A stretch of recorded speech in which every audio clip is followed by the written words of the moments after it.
2030-cu ilə qədər Azərbaycanda turizm sektorunda ümumi daxili məhsulun dəyəri 11,5 milyard manata çatacaq. Bunu Dövlət Turizm Agentliyinin aparat rəhbəri vəzifəsini müvəqqəti icra edən Kənan Quluzadə yay mövsümünün açılışı bu istiqamət həyata keçirilən işlər və yeniliklərlə bağlı açıqlamasında bildirib. Onun sözlərinə görə bu dövrə qədər turizmin qeyri-neft və qaz iqtisadiyyatındakı payının 8,2%, turizm üzrə daxili olmaların isə 7,4 milyard manata yüksələcəyi proqnozlaşdırılır. Turizm sektorunda, misal üçün, ümumdaxili məhsulun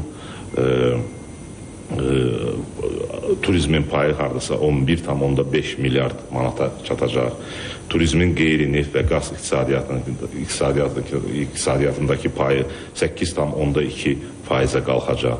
Turizm üzrə daxil olmaların 7,4 milyard manata çatacağını biz proqnozlaşdırırıq. Turistlərin yerləşdirilməsi və ictimai yaşa sektoruna fokus olsaq, sırf bu sahədə deməli bilirsiniz ki 2020-ci ildə pandemiya nəticəsində çox böyük bir daralma qeydə alınmışdı. Daha dəqiq ifadə eləsək 58,9%. Lakin bununla belə biz 2018-ci 2024-cü illər ərzində sırf bu sektorda ödəmə istehsalına baxsaq, illik orta hesabla 3,8% artımın qeydə alındığını görürük. Yaradılan əlavə dəyərə fokus olsaq isə 7 il ərzində 30% artaraq 2024-cü ildə 3,1 milyard manata çatmışdır.